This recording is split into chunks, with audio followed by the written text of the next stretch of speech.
प्रदेश की राजधानी में आज की इस पत्रकार वार्ता में उपस्थित सभी सम्मानित पत्रकार बंधुओं का बहुत बहुत स्वागत है।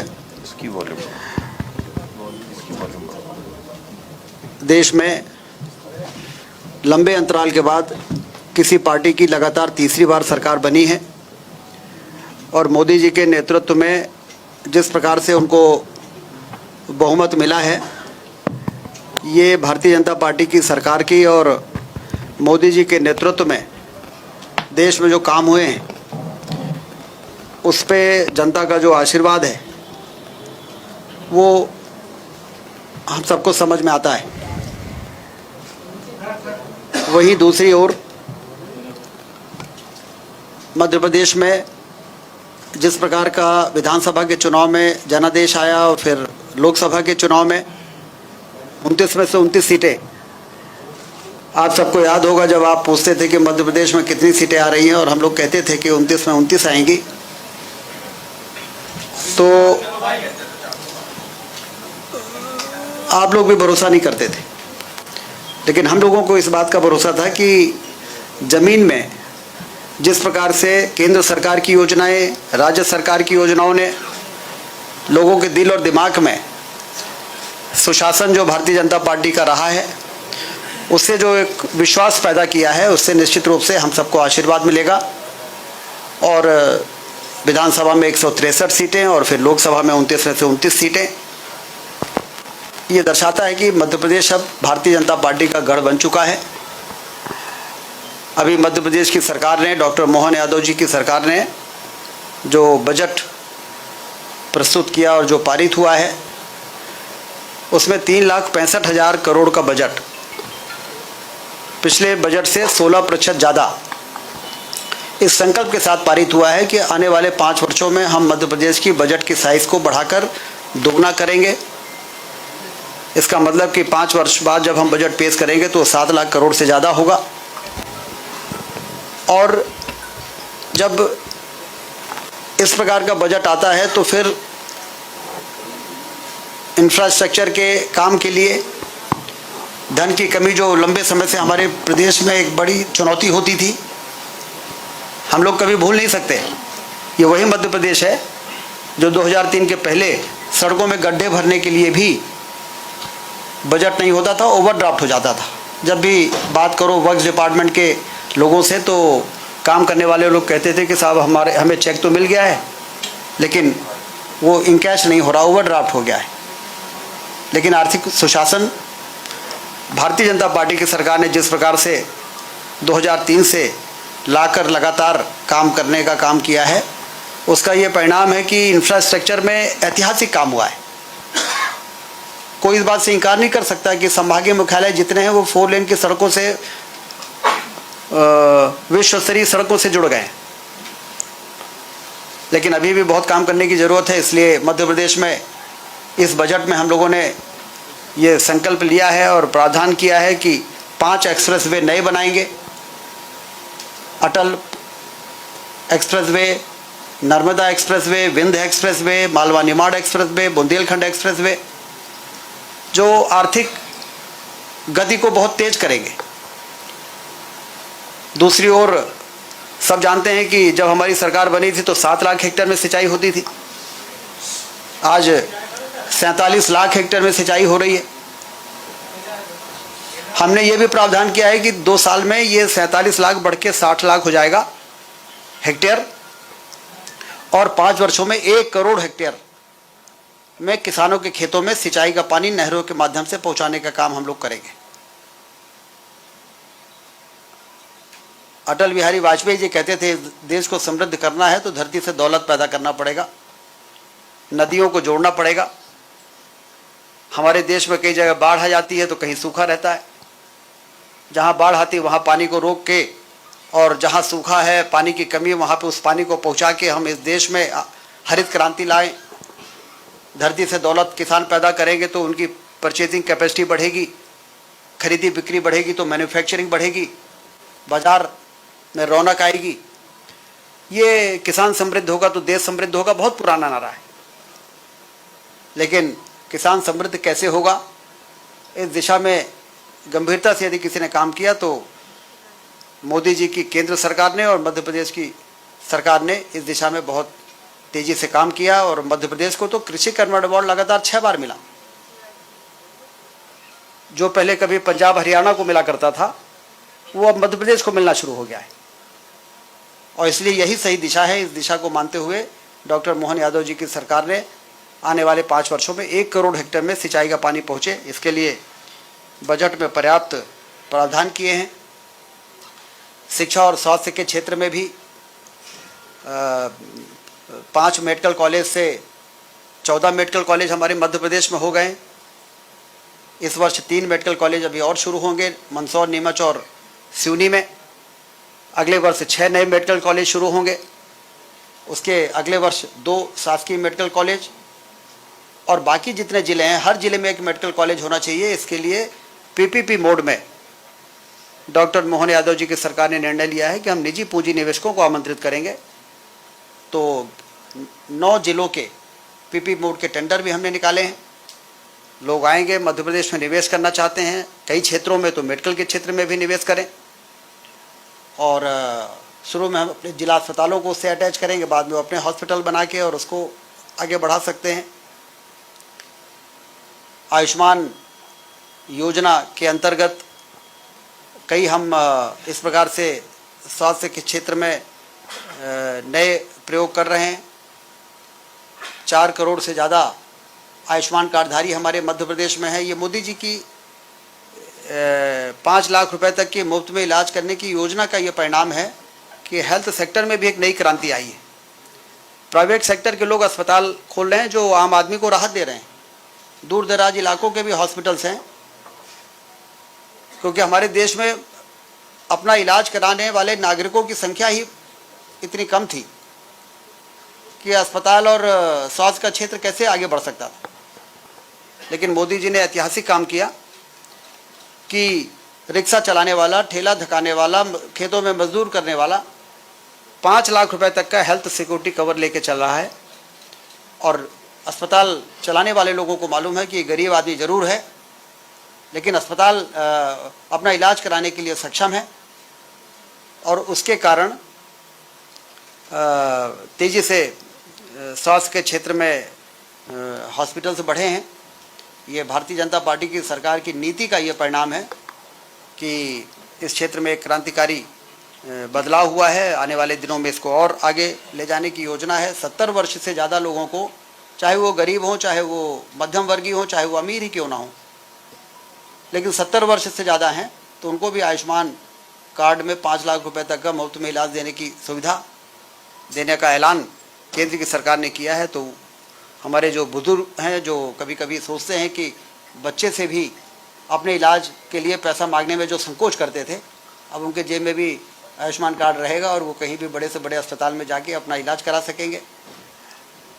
और अभी पिछले दिनों हमने जो संविदा कर्मी हमारे यहाँ हैं, आशा कार्यकर्ता हैं, सहायिका हैं और पंचायत सचिव हैं, रोजगार सहायक हैं, इनको भी 2 दिन पहले ही आदेश जारी कर दिया है कि उन सबको 5 लाख रुपए तक का आयुष्मान कार्ड से इलाज कराने की सुविधा दी जाएगी। शिक्षा के क्षेत्र में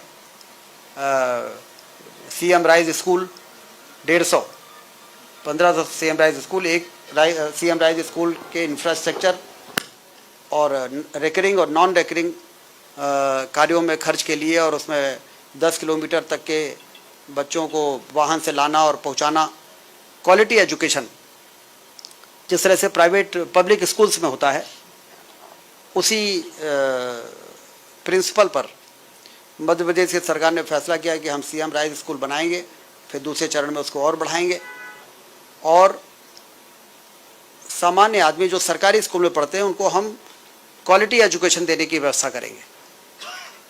क्योंकि एजुकेशन यदि समान है तो सभी को आगे बढ़ने का पर्याप्त मौका मिलता है। लेकिन जो सक्षम लोग होते हैं वो तो बड़े बड़े स्कूलों में अपने बच्चों को भेज सकते हैं, पढ़ा सकते हैं, लेकिन गरीब आदमी तो सरकारी स्कूल में भेजता है। तो सरकारी स्कूलों की स्थिति बेहतर होनी चाहिए, पुरानी मांग है। उन सब चीज़ों को ध्यान में रखते हुए ये एक बड़ी अच्छी शुरुआत है। इसी प्रकार से डॉक्टर मोहन यादव जी ने पीएम कॉलेज ऑफ एक्सीलेंस, हर ज़िले में एक जो हमारा सरकारी कॉलेज है उसको हम उस लेवल तक ले जाएंगे जैसे आईआईटी होता है, आईआईएम होता है। उच्च स्तर के जो हायर एजुकेशन के जो सेंटर्स हैं उस लेवल पर ले जाकर उसको हम स्थापित करें। तो पीएम 14 तारीख को हमारे गृह मंत्री अमित शाह जी आ रहे हैं जो इंदौर से करेंगे और पूरे प्रदेश के जितने भी जिलों का एक कॉलेज का चयन किया गया है उसको PM Shri college of excellence के रूप में उसकी शुरुआत होने जा रही है। तो एजुकेशन हो, हेल्थ हो, इन सभी क्षेत्रों में हमने तय किया है कि हमारे जो सामुदायिक स्वास्थ्य केंद्र हैं वो जिला अस्पताल के लेवल पर आएँ। जिला अस्पताल में डायग्नोस्टिक से लेके सर्जरी से लेके सारी व्यवस्थाएं होती हैं, तो इसलिए वहाँ पर जितनी व्यवस्थाएं उससे ज़्यादा मरीज आते हैं, क्योंकि कम्युनिटी हेल्थ सेंटर में अभी बहुत कुछ सुधार करने की आवश्यकता थी। हम लोगों ने एनालिसिस किया, मुख्यमंत्री जी के निर्देश में क्या कमी है कि हम अपने ब्लॉक लेवल पे जो जैसे मध्य प्रदेश में 350 सामुदायिक स्वास्थ्य केंद्र हैं उसको हम उस लेवल पर ले जाएं कि वहाँ सर्जरी भी हो, एनेस्थीसिया वाले भी रहें और रेडियोलॉजिस्ट भी रहें, मेडिसिन के भी स्पेशलिस्ट रहें, गायनी के भी रहें। तो इसमें जो गैप निकल के आया कि हमें लगभग 2500 डॉक्टर चाहिए और आउटसोर्स के लोग चाहिए 15-16 हज़ार, पैरामेडिकल स्टाफ चाहिए।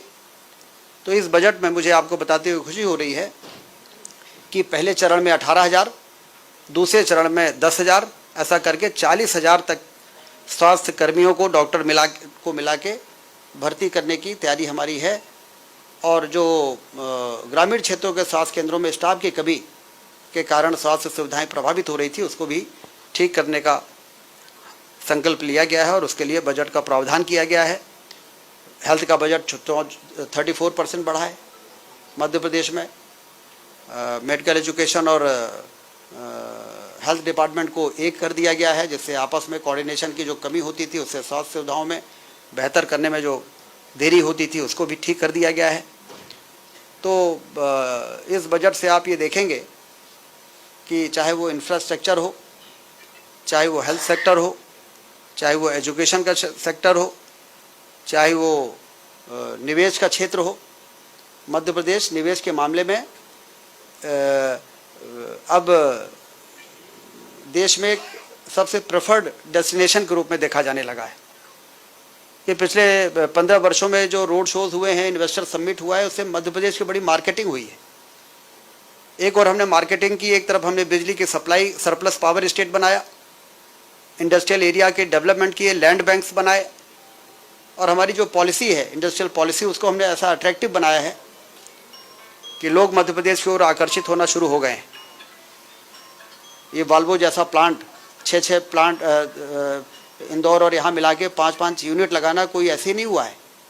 इसके लिए उनको समझ में आया है कि मध्य प्रदेश में न सिर्फ बिजली की कमी नहीं है, पर्याप्त पानी है, पर्याप्त ज़मीन है, लॉ एंड ऑर्डर भी अच्छा है, शांत प्रदेश है, लॉजिस्टिक्स के मामले में भी सेंट्रली लोकेटेड है।